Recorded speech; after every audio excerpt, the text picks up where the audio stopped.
یہ جو chief justice صاحب ہیں جن کو خاص لایا گیا تھا اسی مقصد کے لیے کہ عمران خان کے کیس نہ سنے جائیں، اور آج چیف منسٹر صاحب بھی آئے ہیں اور ان کو بھی وہ جو چیف جسٹس ہیں وہ کرسی سے اٹھ کے بھاگ جاتے ہیں. میں بھی ایک دفعہ کھڑی ہوئی تھی تو چیف جسٹس نے جیسے وہاں کھڑے ہوئے ہیں نا تو دوسری طرف سے چیف جسٹس ہی اٹھ کے بھاگ گئے.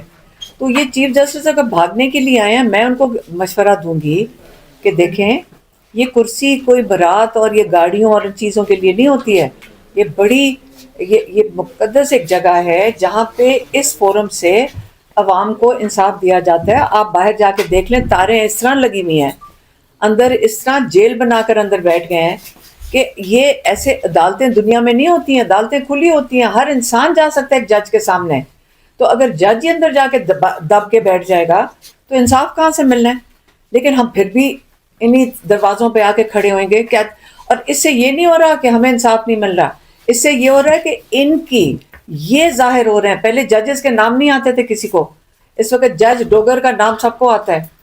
یہ سارے ججز کا نظام جو ہے نا، یہ جو بالکل کلیپس کر گیا، یہ ساروں کو نظر آنا چاہیے. اس لیے ہم آ رہے ہیں. ہمارا جو مین ایشو ہے عمران خان کے لحاظ سے، ایک ان کی صحت ہے اور دوسرا ان کے کیسز ہیں جن سے ان کو رہائی مل سکتی ہے.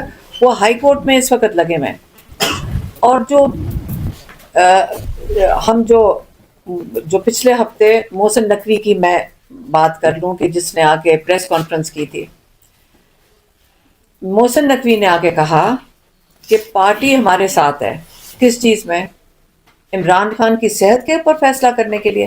بڑا کلیئر ہو جائے، یہ تو نہ پارٹی کا مینڈیٹ ہے کہ وہ عمران خان کی صحت کے اوپر فیصلے کریں، یہ فیملی کا مینڈیٹ ہے اور یہ ہمارے ڈاکٹرز کا مینڈیٹ ہے. اور آئندہ کے لیے جو یہ والا فیصلہ تھا، میں اس پہ 10 ٹویٹس کیے تھے جو یہ ہمیں بتا رہے تھے پارٹی کی طرف سے. ایک ہی انسان تھا، حسین اخنزادہ، جو ان کی طرف سے کمیونیکیٹ کر رہا تھا. اس نے مجھے خاص طور پہ کہا، میں نے جب پوچھا یہ الشفا کیوں ٹی وی پہ آ رہا ہے، میں نے اس کے اوپر ٹویٹ کیا کہ ہم بڑے کلیئر ہیں کہ ہمیں شفا انٹرنیشنل آنا. میں آپ کو بتاتی ہوں کیوں ہم کہہ رہے تھے. کیونکہ ہمیں پیچھے سے پتہ چل رہا تھا کہ ایجنسی کے بندے ڈاکٹروں کے پاس پہنچ چکے ہیں، وہاں پہ پریشرائز کر رہے ہیں. ہمیں یہ چیزیں پتہ چل گئی تھیں اور ہم اس لیے چاہ رہے تھے ایسی جگہ پہ عمران خان کا علاج ہو جہاں یہ رپورٹ ڈاکٹر نہ کر سکیں، یہ چھپا نہ سکیں، اور عمران خان کا انڈیپینڈنٹ ہمارے ڈاکٹرز کی نگرانی میں اسپیشلسٹ علاج کریں اور فیملی پریزنٹ ہو. یہ ہماری ریپیٹڈلی ریکوائرمنٹ تھی.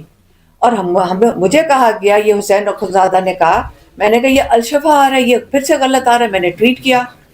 اس نے پھر کہا کہ نہیں جی، یہ اس کے الفاظ میں ریپیٹ کرتی ہوں کہ جی ان کی کوئی کانفرنس کال ہوئی ہے، اس میں گارنٹی دی ہے محسن نقوی نے کہ شفا انٹرنیشنل میں جائیں گے اور ان کے ڈاکٹر اور فیملی بھی موجود ہوگی. تھوڑی دیر کے بعد تو ہم نے ڈاکٹر عظما کا نام دے دیا ہماری فیملی کی طرف سے، اور ڈاکٹر عاصم یوسف کا دے دیا. انہوں نے کہا جی، انہوں نے کہا ہے کہ بہنیں تو قبول ہی نہیں ہیں. ہم نے کہا چلیں بہنیں نہیں قبول ہیں، یہ کوئی بھی بہن نہیں جا سکتی، تو ڈاکٹر نشرم بھرکی کا لے لیں. پھر پتہ چلا وہ بھی قبول نہیں ہے. پھر انہوں نے کہا ڈاکٹر عاصم یوسف قبول نہیں. اور ہم ابھی تک سمجھ رہے ہیں یہ شفا انٹرنیشنل کے لیے ہو رہا ہے. اس کے بعد کمیونیکیشن پارٹی کی طرف سے کوئی نہیں آئی. نہ ہمیں پتہ چلا کہ یہ جیل کے اندر انہوں نے کوئی فیصلہ کیا تھا. پارٹی نے فیصلہ کیا کہ جیل کے اندر ڈاکٹر بھیج دیا جائے.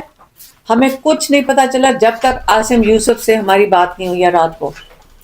نہ ہمیں بتایا گیا، نہ ہمیں انفارم کیا گیا کہ یہ جو سارا جو پریشر تھا، آپ کو اچھا بھلا پتہ ہے سپریم کورٹ کے اندر تھے ہم نے سپریم کورٹ میں سلمان صفدر نے جب انہوں نے رپورٹ بھیجی، اس کے بعد ہم نے ریکویسٹ کیا ہے کہ جی ہمیں انڈیپینڈنٹ، ہمارے ڈاکٹرز نے مشورہ دیا شفا انٹرنیشنل کے لیے. اور وہاں پہ پارٹی فیصلہ کیسے کر سکتی عمران خان کی صحت کے اوپر، جب ہم کلیئرلی 10 میرے ٹویٹس ہیں اور ہم نے کلیئرلی ان کو انڈیکیٹ کیا ہوا تھا پارٹی کو، کیسے یہ فیصلہ کر سکتے ہیں؟ اس کے بعد سائلنس ہو گیا. ہمارے سے کوئی رابطہ نہیں کیا گیا. ہمیں نہیں پتا تھا کہ جیل میں جا کیا رہا ہے، کون رہا ہے، کیوں رہا ہے. ہمیں کوئی انفارمیشن نہیں تھی اور ہم ابھی تک سمجھ رہے تھے، بلکہ یہ بھی کسی نے کہا شاید یہاں پہ یہ جا کر وہ ویریفائی کریں گے، یہ کوئی پروسیجر ہے جس کے تحت عمران خان کو شفا انٹرنیشنل لے کے جائیں گے. یہ بھی ہمیں کہا، کسی نے کہا، مجھے یہ بھول گیا. اب یہ بتائیں کہ آپ نے جلدی سپریم کورٹ کی کاروائی پوری کرنے کے لیے، ان کو فیسیلیٹیٹ کرنے کے لیے چیف جسٹس کو آپ نے پورا کیس بند کر کے عمران خان کو فارغ کروا دیا. اس کے بعد ہم کدھر ہیں؟ اور وہ جو محسن نقوی ٹی وی کے اوپر بیٹھ کے بول رہے کہ عمران خان کا علاج کے اندر تاخیر ہوئی ہے، کون سا علاج ہوا ہے؟ یہ سارے جو ٹی وی پہ بیٹھ کے بول رہے ہیں اس کو چیلنج کیوں نہیں کوئی کر رہے پارٹی والے کہ کون سا علاج ہوا ہے عمران خان کا؟ کون سی اس نے گارنٹی دی تھی؟ عمران خان کا علاج تو ہوا ہی نہیں ہے، وہ تو پمس میں لے کر آئے ہیں. تو کون سا علاج ہوا تھا جب جیل میں گئے تھے؟ وہ صرف معائنے کے لیے گئے تھے